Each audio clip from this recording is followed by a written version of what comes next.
Hare Krishna.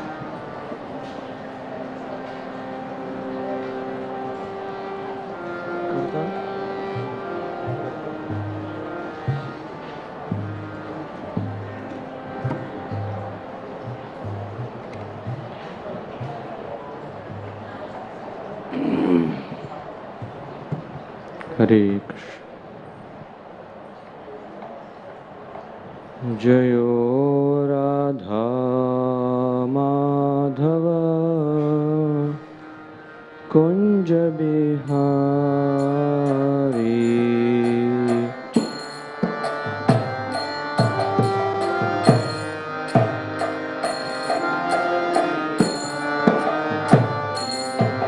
Jayo Radha Madhava Kunja Bihari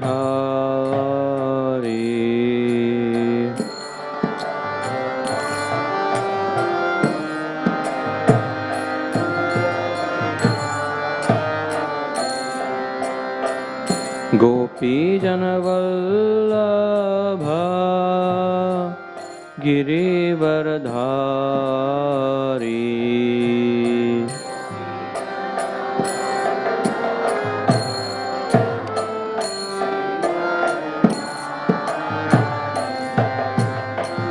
Gopi Janavallabha Girivardhari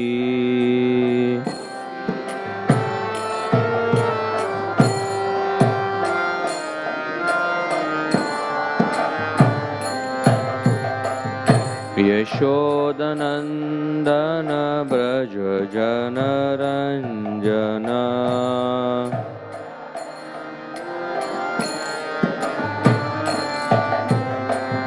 Yashodanandana Braja Janaranjana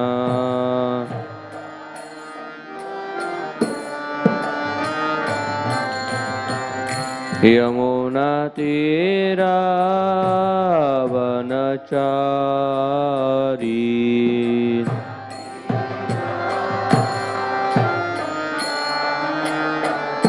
Yamuna Tira Vanachari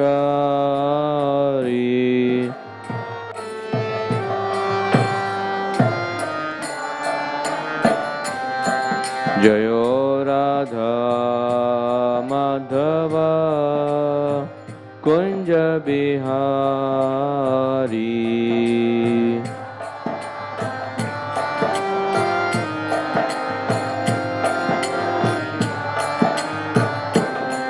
Jayo Radha Madhava Kunja Bihari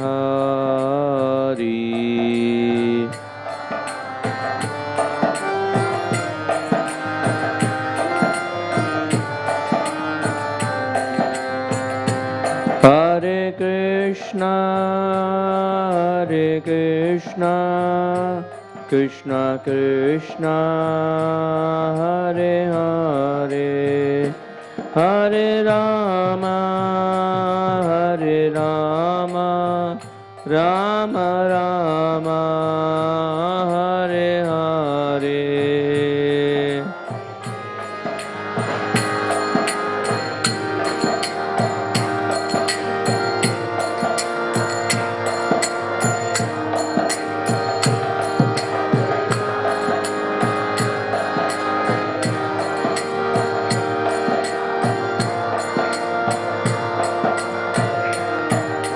Hare Krishna, Krishna Krishna, Hare Hare, Hare Rama, Rama Rama, Hare Hare.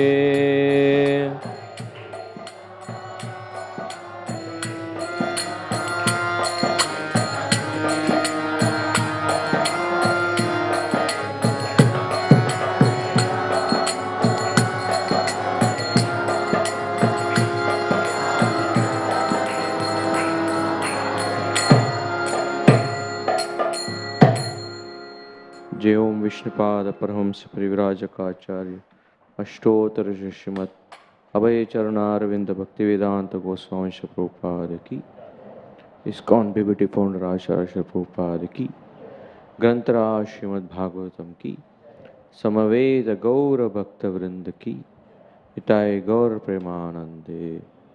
All Gurus assembled devotees, all Gurus assembled devotees, all Gurus assembled devotees, all Gurus, all Gurus, all Gurus, Shri Guru and Shri Gauranga. Om Namo Bhagavate Vasudevaya.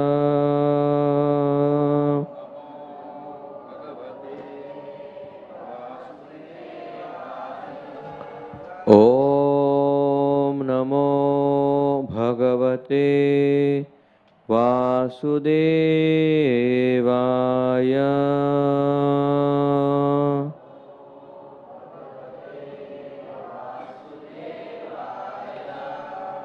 Om Namo Bhagavate Vasudevaya.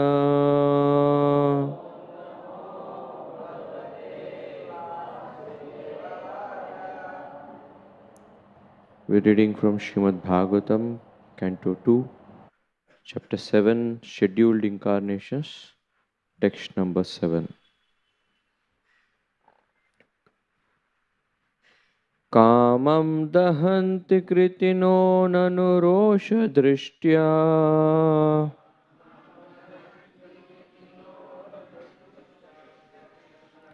Kamam dahanti kritino nanurosha drishtya. Rosham dahanta mutate na dahanta sayyam. Rosham dahanta mutate na dahanta sayyam. Soyam yadantaramalam pravishan bibheti. Soyam yadantaramalam pravishan bibheti. Kama katam nu punarasya manashrayeta.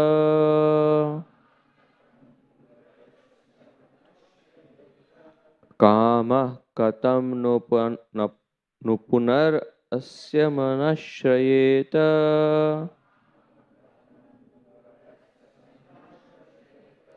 Kamam dahanti kritino nanurosha drishtya. Rosham dahanta mutate na dahanta sayyam. Soyam yadantaramalam pravishan bibheti. Kama katam nu punarasya manashrayeta. Kamam dahanti kritino nanurosha drishtya. Rosham dahanta mutate na dahanta sayyam.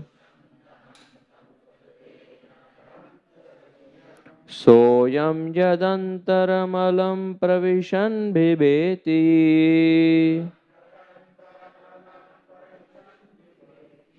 Kama katam nu punarasya manashrayeta.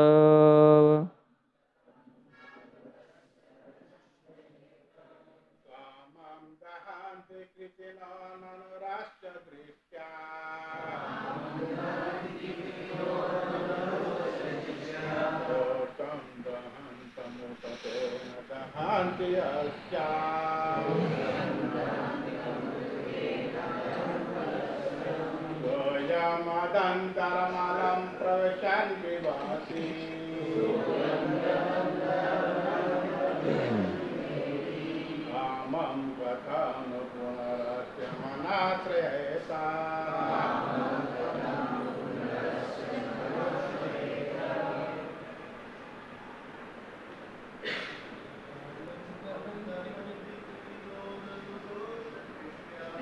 कामं दहन्ति कृतिनो ननु रोषदृष्ट्या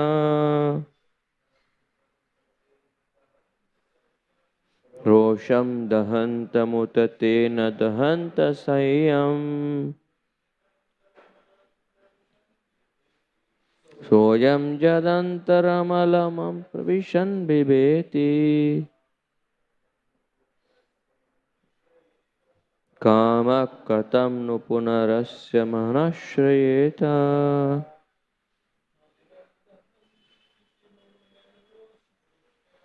कामं दहन्ति कृतिनो ननु रोषदृष्ट्या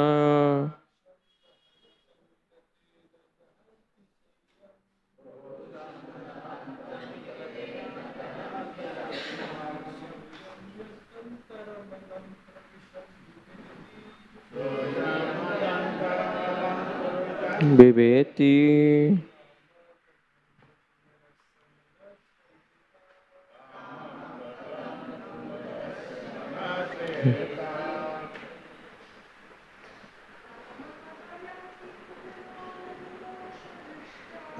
कामं दहन्ति कृतिनो ननु रोषदृष्ट्या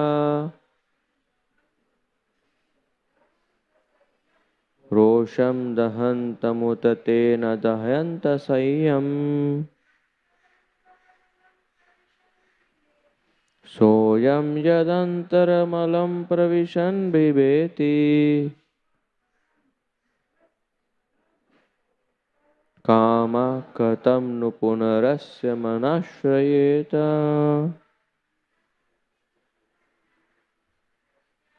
कामं दहन्ति कृतिनो ननु रोषदृष्ट्या रोषं दहन्तमुत तेन दहन्त सह्यम् सोऽयं यदन्तरमलं प्रविशन् बिभेति कामः कथं नु पुनरस्य मनश्रयेत कामम lust dahanti chastise kritina great stalwarts nanu but rosha drishtya by wrathful glance rosham wrath dahantam being overwhelmed uta although they na cannot dahanti subjugate asahyam intolerable saha that I am him yat because antaram within alam however provision entering bibeti is afraid of kamaha lust katam how nu as a matter of fact punaha again asya his manaha mind shrayeta take shelter of.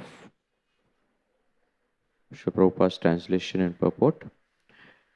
Great stalwarts like Lord Shiva can, by their wrathful glances, overcome lust and vanquish him. Yet they cannot be free from the overwhelming effects of their own wrath. Such wrath cannot can never enter into the heart of him, the Lord, who is above all this. So how can lust take shelter in his mind? Purport. When Lord Shiva was engaged in severely austere meditation, Cupid, the demigod of lust, threw his arrow of sex desire.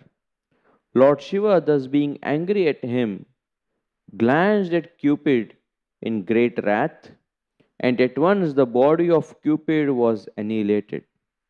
Although Lord Shiva was so powerful, he was unable to get free from the effects of such wrath. But in the behavior of Lord Vishnu, there is no incident of such wrath at any time. On the contrary, Bhrigumuni tested the tolerance of the Lord by purposely kicking his chest. But instead of being angry at Bhrigumuni, the Lord begged his pardon, saying that Bhrigomuni's leg might have been badly hurt because his chest is too hard. The Lord has a sign of the foot of Bhrigupada as a mark of tolerance. The Lord, therefore, is never affected by any kind of wrath. So, how can there be any place for lust which is less strong than wrath? When lust or desire is not fulfilled, there is the appearance of wrath. But in the absence of wrath, how can there be any place for lust? The Lord is known as Aptakama, or one who can fulfill his desires by himself. He does not require anyone's help to satisfy his desires. The Lord is unlimited, and therefore his desires are also unlimited. All living entities but the Lord are limited in every respect. How can then how then can the limited satisfy the desires of the unlimited?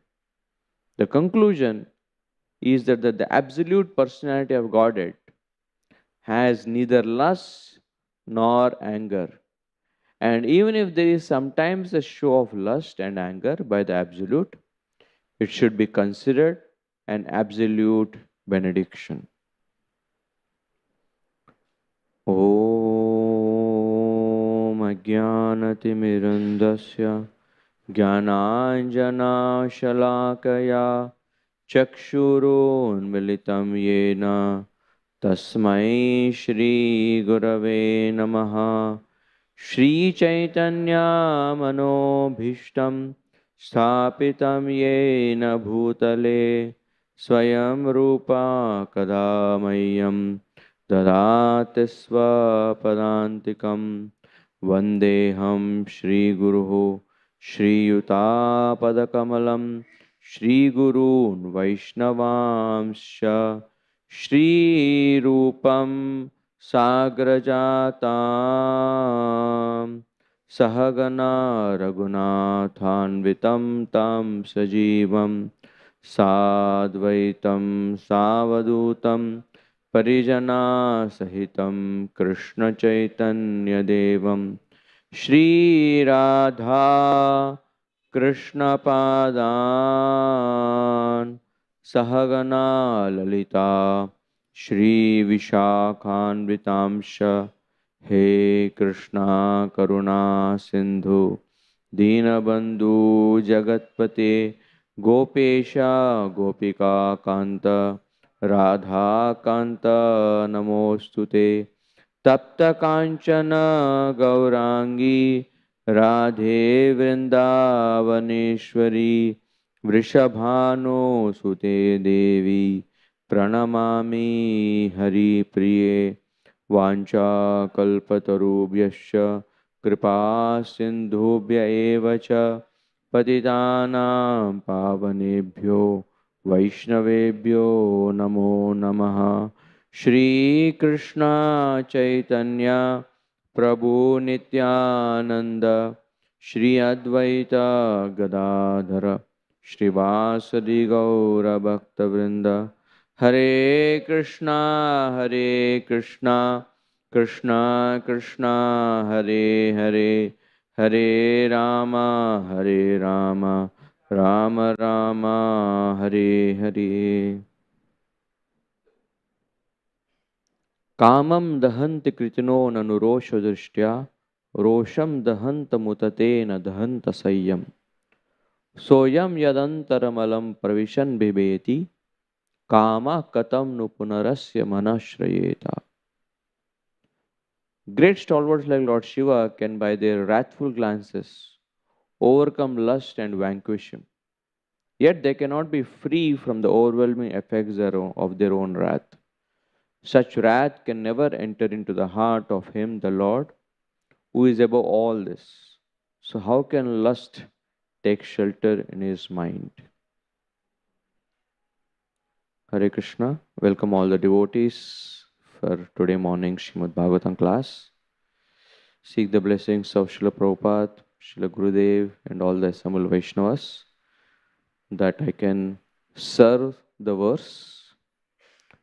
The verse and the word serve has same letters, and as a speaker of the verse today, if I can glorify the Bhagavatam's wisdom that is being shared here, and it's a very important aspect of our spiritual progress that we soak our consciousness in the messages of the Bhagavatam. And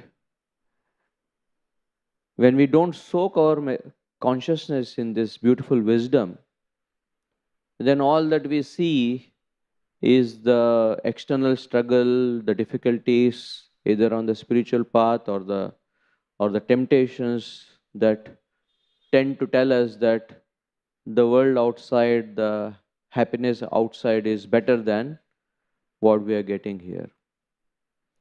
And through these different narrations that Sri Shukadeva Goswami is bringing to us, the most essential wisdom that can ever be found in any part of the history, in any part of this universe, is being brought to us because of the grace of Shukadeva Goswami. When a qualified hearer like Srila Parikshit Maharaj was eager to hear for his own benefit and for the benefit of all the conditioned souls in Kali Yuga. And through these narrations, if we are attentive, if we are alert, then we actually traverse time and space. There is a lot of talk about time travel, space travel. So every day in the Bhagavatam class, this is like a shuttle that takes us to different places in different periods of the time. And sometimes when they come up with this documentary or movies, the person lands up in a place where he is about to be killed, or it's a very ghastly or something that he didn't expect. But the time travel and space travel that Bhagavatam takes us in is to the most beautiful and useful contexts that have happened in the history. So there is a very popular thing in the world today called as FOMO.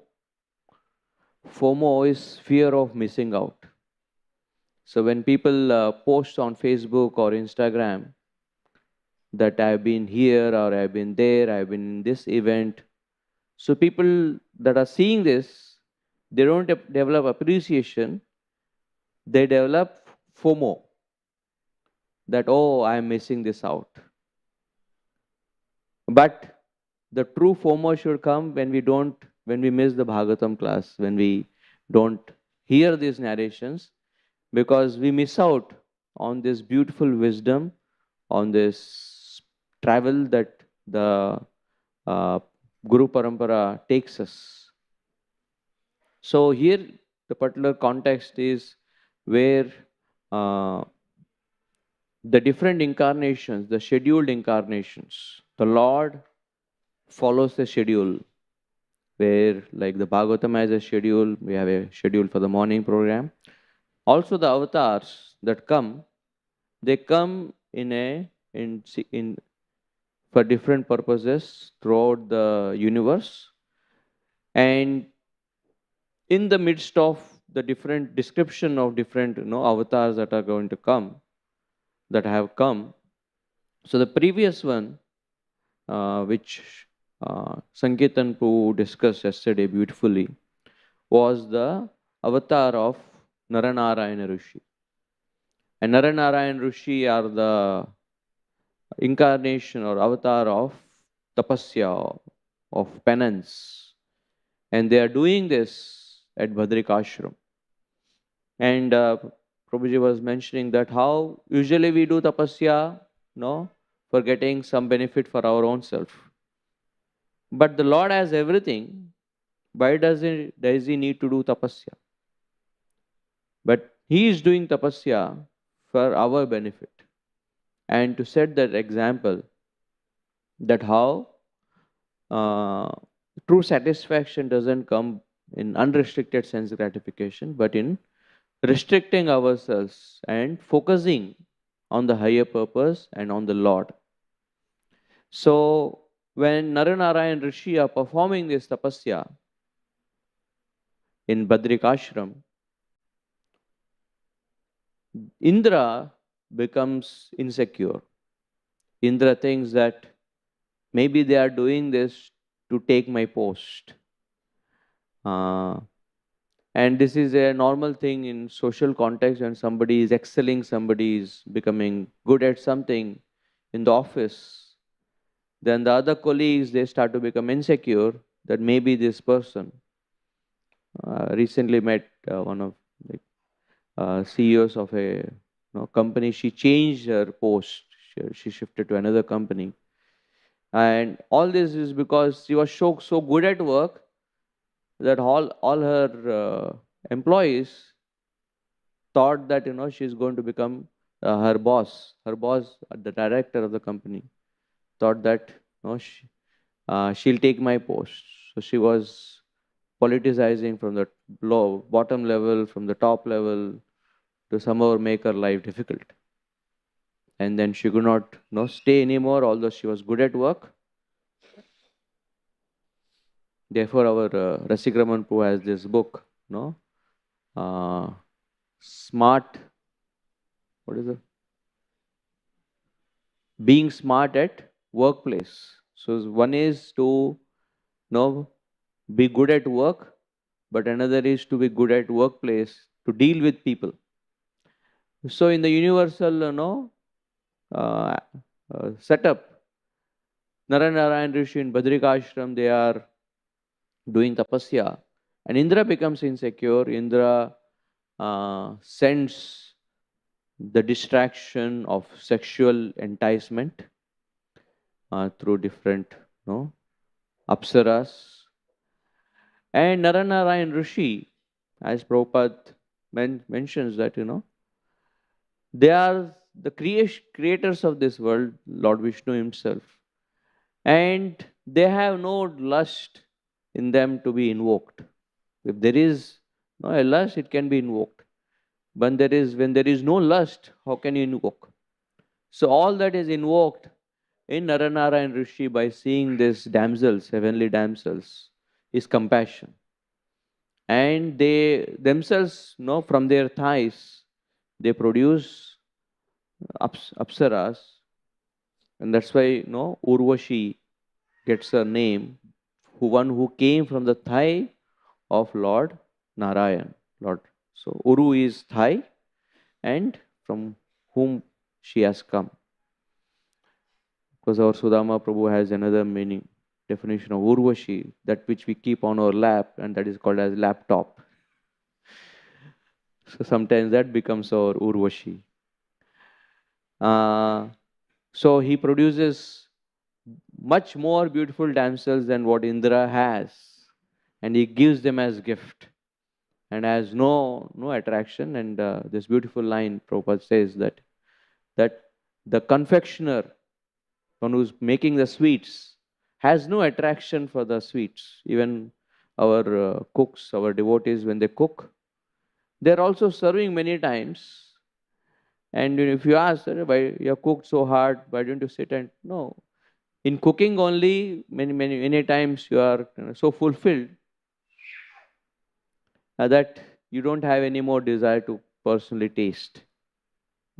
So confection is not attracted by his own sweetmeats. So Naran Rishi, they have no effect of all these damsels that either Indra sent or that they have created, and they just give them as a gift.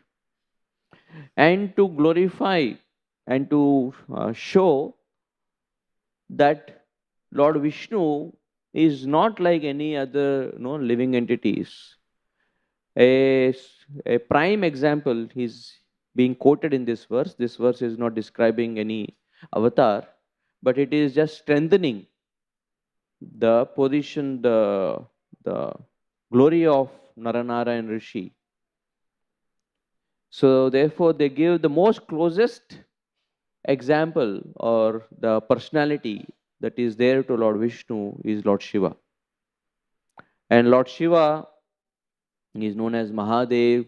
He is so detached that he doesn't even own a house. He stays in the crematorium or in Mount Kailash on a parvat, on a mountain. And although a great personality like Lord Shiva, here a no, episode is being mentioned where although he overcame lust, he was not affected by lust, but the way he dealt with it was anger. And anger also has the effects of draining the spiritual energy, the energy that we have possess. And there's also similar episode comes in Vishwamitra Muni's case, that first time when he was meditating, Indra sends a apsara and he gets attracted to her and he forgets for many years, and then he remembers, I was doing tapasya to attain Brahmananda, and now I have got lost in this sexual pleasure. So he again comes back and he does tapasya again. When Indra sends, this time he remembers a previous mistake that he committed, and he becomes angry at that apsara. I don't know if it was Ramba whom he got angry at, and he burns her to ashes.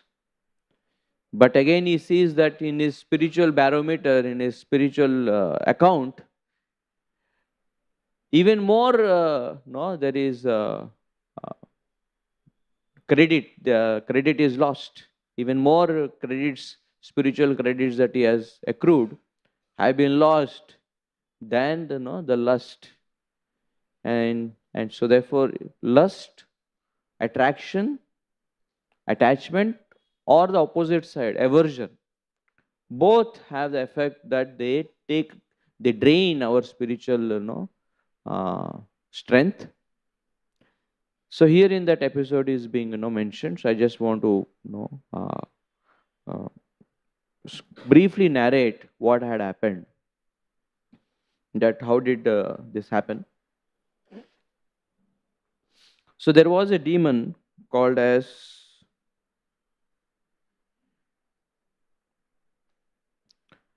Tarakasura.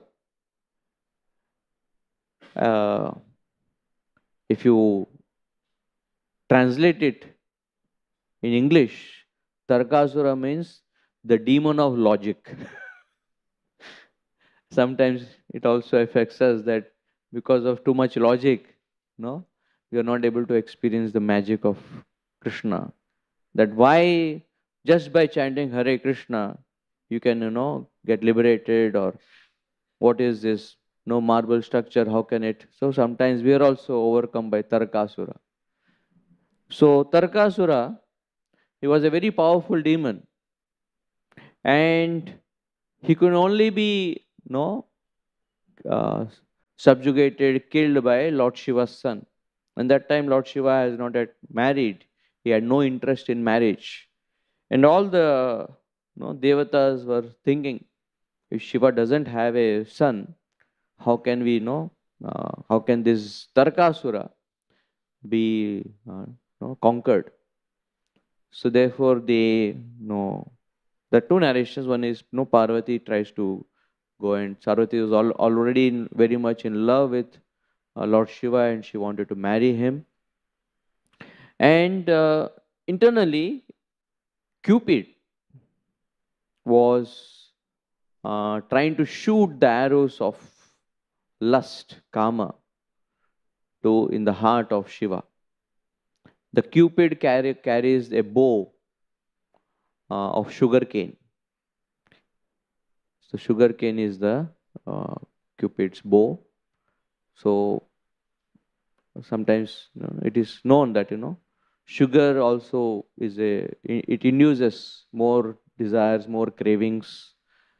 So and he uses a flower bedded arrow, and when he shoots this on Lord Shiva, of course, he is not hurt, but he is disturbed from his meditation on Lord Vishnu, and he sees that this Cupid, Kamadev, is trying to disturb him through lust, through attraction, and then he, with his third eye, he burns Cupid to ashes. And that's what is being mentioned here, that Shiva, he didn't get attracted, he get influenced by Cupid's arrows, but he saw it as a disturbance, and the disturbance created in him anger.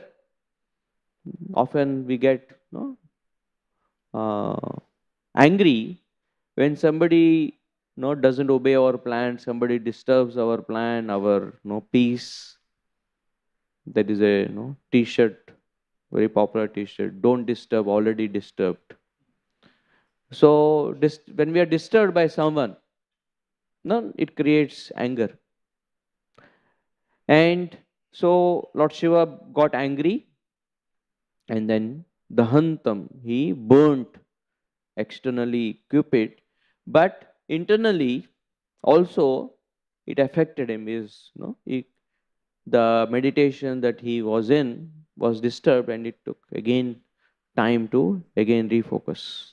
Of course, by then he understood the need was there to kill Tarkasur. The Devatas came, and then they plead, and of course he gets married on the day of Shivratri, which recently passed. And then they have Kartikeya, who goes and kills Tarkasura. But what about Cupid? Cupid is now no ashes. He has a uh, body. He has existence, but it is not seen. So Cupid's wife, Rati Devi, she becomes very concerned, and she goes and begs Lord Shiva, please bring back my husband. How can I live without him? And then Lord Shiva, by then he becomes calm, and he blesses that Ratidev, who Kamadev, who I have burnt, will be born as the son of Lord Krishna. And who is Pradyumna? Pradyumna was the first son of Krishna and Rukmini, and he had a benediction that there was another asura called as Shambara, and Shambara asura will be killed by the son of Lord Krishna. Just like Tarkasura will be killed by the son of Krishna, Shambarasura had this benediction that he can only be killed by the son of Krishna. And therefore, as soon as Pradyumna was born, within 10 days, he takes him, he kidnaps him, and he throws him in the ocean. And Mare Krishna Rake Ke. Rake Krishna Mare Ke. One who wants to be protected by Krishna, who can kill him. So this one huge fish swallows Pradyumna, and then he was captured by a fisherman in the kingdom of Shambara, and when he cuts open, he sees this boy, and he brings him, and he gets raised in the kitchen of Shambarasura only. And there was, Rati Devi was born as Maya. What is her name? Rati Devi was born as Mayavati. Mayavati, and she raises Pradyumna, and she teaches him Mahavidya. Yeah, Mahavidya powers she teaches him, and once he grows up, she offers him to be married, and Pradyumna says, "You raised me like a mother." But then she explains the history that no, we were originally Kamadev and Rati Devi, and because of this episode of Lord Shiva, we are we have reborn, and therefore our original relationship is that of husband and wife. And then she tells the purpose for which Pradyumna has been brought here. And then there is a huge fight between Shambhara, who was empowered by Mahamaya powers, but Pradyumna was already having Mahavidya powers. And then once he kills Shambhara, he goes back to Dwarka. And initially they get confused because it was almost like 25 years till they have seen. And Rukmini was always sad that my first son Pradyumna is no more there. He has been kidnapped. I don't know where he is and if he is alive or not. So the moment Pradyumna enters, all of them think first Krishna has entered and they become shy. But then Rukmini, she sees that there is a different type of emotions that are coming in her heart of motherly love, and then she recognizes Pradyumna. And then Pradyumna, who is the prince regent, the first son of, is crowned as the prince. And even now, if you go to Dwaraka, Pradyumna has the first, at the entry point only, the Pradyumna's temple is there. And then you go into inside to have darshan of Dauji and Krishna and Devaki. So this is the story in brief. How apparently, yes, Lord Shiva exhibited that how when we are overcome by anger, then it also is destructive. And Prabhupada mentions here that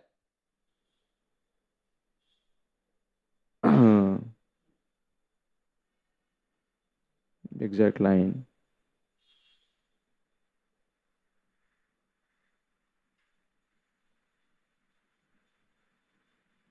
That the lust, wrath, anger is less strong than lust. We may not get lusty every day, but definitely there is a upsurge of anger. How many of have anger issues here? Just something or someone just just makes you upset, makes you go angry. So we can all definitely see that anger is a much more powerful emotion than lust, and therefore we need to control both.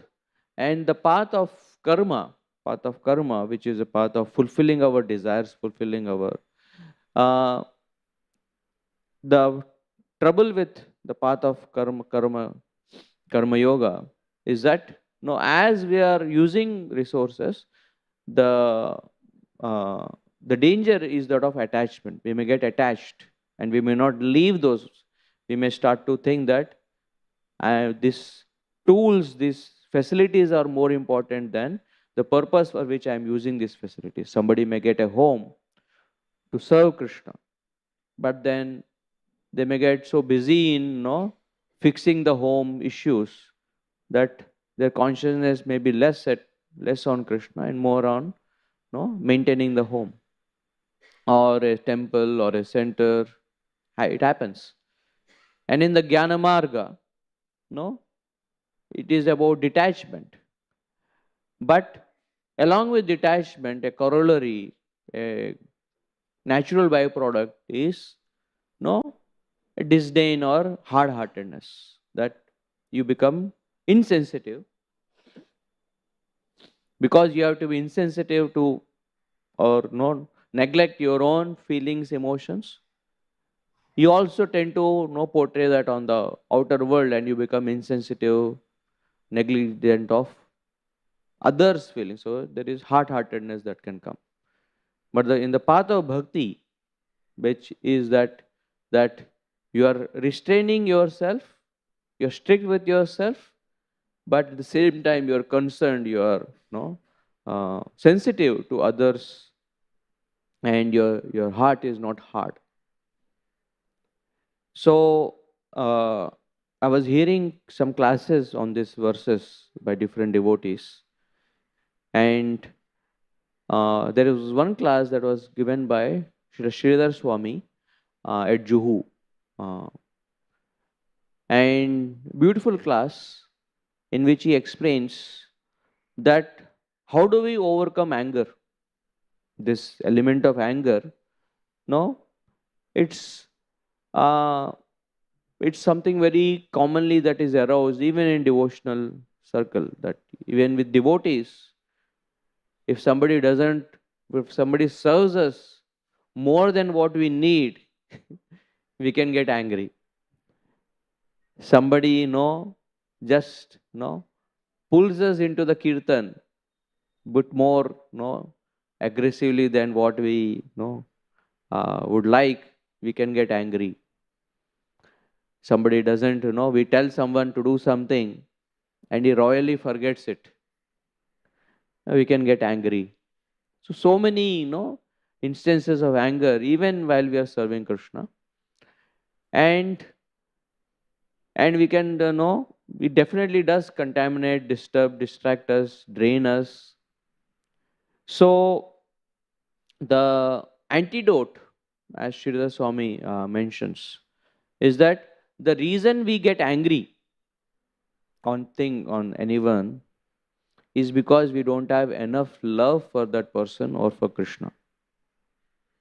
And mother, you can see this, that the child does lot of nuisance, lot of trouble, but parents don't get as angry as someone else who is the child is crying. Sometimes it happens that you're going on a flight or a train, everything is peaceful, and suddenly all it takes is one child who is not getting sleep, is troubled, and he starts to cry. And everyone else gets angry, but the parents, no, they don't get that angry. They may get upset, they may get disturbed, but the feeling of anger doesn't come because they have love for that child.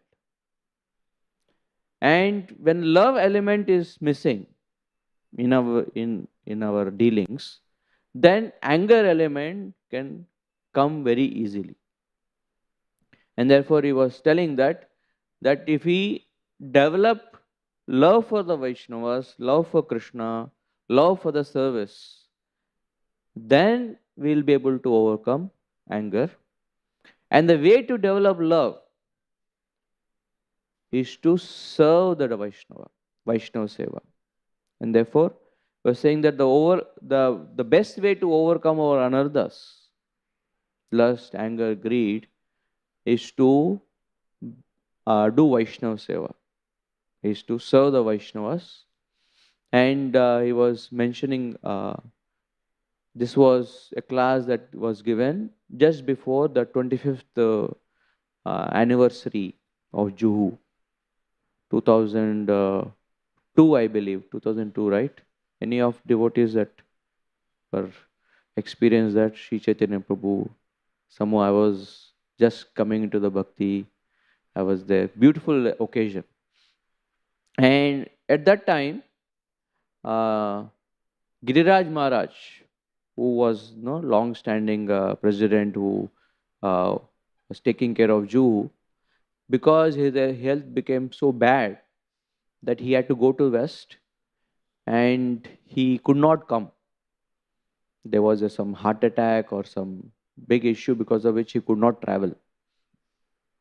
And Sridhar Swami he was mentioning that how can we celebrate 25th anniversary of Radha Ras Bihari without having Giriraj Maharaj, because he was the one who developed this entire uh, thing along with Tamal Krishna Maharaj.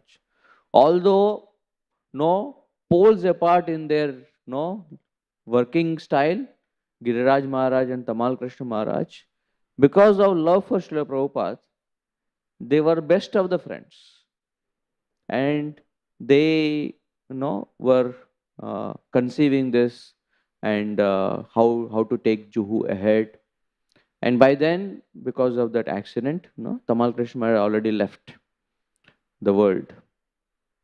So therefore, he was mentioning that we should all pray for the health of Giriraj Maharaj and do Sankirtan at, you mentioned at Radha Gopinath, at Radha Ras Bihari, Radha Giridhari, Bhaktivedanta Hospital, and do whatever it takes, pray from our heart so that Giriraj Maharaj can come. And to be genuinely concerned for the welfare of the Vaishnava is the first step in Vaishnava seva. If there is no concern for the other person and then we are serving, it is not actually Vaishnava seva. But and he went to this extent that my health is also not good, because he already was facing some liver issues that time. My health is not that good.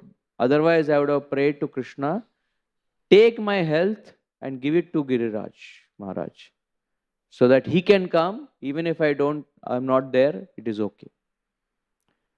So I was very touched by this class that he was giving, and on this very particular verse, and he was mentioning that how that if we have affection for Vaishnavas, affection for Guru and Krishna, love for Krishna, that is the only way we can overcome uh, the wrath, this element of wrath. And also another example of, Srila Prabhupada often quotes about Haridas Thakur. That Haridas Thakur, when he was faced this temptation of Maya Devi coming, or Lakshahira coming to attract him, this prostitute that came to attract him, he didn't go into this mode of aversion or hate. It's very common that if you don't know, if you don't want to be attracted to something, you start to come with reasons to hate it. Therefore, you can be away. But both are sides of the same coin. Attachment and aversion are sides of the same coin. And so Haridas Thakur, he didn't go into this trap of hate, aversion, because it's also a negative energy. He, in fact, was compassionate on this woman that helplessly just be attracted to some wealth and offered something by someone. She has come to put me into this trap, and out of great compassion, she just said, my rounds are still pending, so you please wait as I complete my rounds, and then I'll try to fulfill your desire. And then she waited for 3 days, 3 nights, and as she kept hearing Haridas Thakur's pure chanting of Hare Krishna, Krishna Krishna, Hare Hare, Hare Ram, Ram Ram, Hare Hare, she got transformed, and then she surrendered to Haridas Thakur. And then Haridas Thakur, he revealed that I would have left the first day only, but I waited so that you could get transformed. Otherwise, with this disease of, you can go somewhere else, and you'll never get relieved of this disease of lust. And once he transformed her, he moved ahead. And so when there is concern, when there is compassion, at the same time, not like Bharat Maharaj, where you sacrifice your own sadhana in the name of compassion. Like there is a saying that the operation was successful, but the doctor died. In Hiranyakashipu's case, we say operation is successful, but the patient is dead. Hiranyakashipu died. But sometimes in preachers, in trying to save others, operation is successful, that the person is saved, he is devotee, but the doctor is dead. Doctor is so gets troubled with all these things that he gives up his seriousness in bhakti. So both should not happen. Neither the patient should die, nor the doctor should die, nor the operation should be unperformed. So if we have this concern and compassion, which we can develop by hearing and serving great souls, doing Vaishnava seva, then no, these effects that will come so often, almost daily, hourly, no, we can. So let's focus on trying. Otherwise, recently, a 5-year-old kid, he got so angry, he picked up a laptop to throw it in his home. So I was there in the home. So later I kind of try to ask this kid, because one of the ways to overcome anger is that you can express anger or you can explain anger. So when you get angry, one of the material techniques is that instead of expressing your anger, frustration, try to explain what upset you and what is it that really troubled you, so that the other person understands. Otherwise, in expression, there is just destruction. So I try to ask him, why did he get angry? Please explain your anger. And then this little kid also could explain why he got angry, because of this I got angry. Said, but this is a small thing. Why didn't you control? And very innocently he said, I was trying to control, but I just could not control. 5-year-old kid is saying. So yes, when anger comes, we don't remember all these techniques, but definitely if we uh, keep purifying ourselves, keep improving the quality of this Vaishnava seva attitude, then hope one day we can follow in the footsteps of Haridas Thakur and these great souls. And also, of course, the whole reason why this pastime happened, so that Tarkasura, the demon of logic, can be killed by the son of Shiva. So all glories to Lord Shiva also.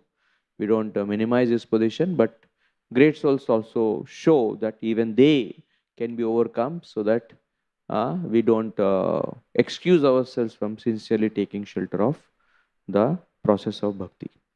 So I'll stop here, and if there are any questions or comments, we can take in person. ग्रंथराज Shrimad Bhagavatam की, शिल प्रभुपाद की।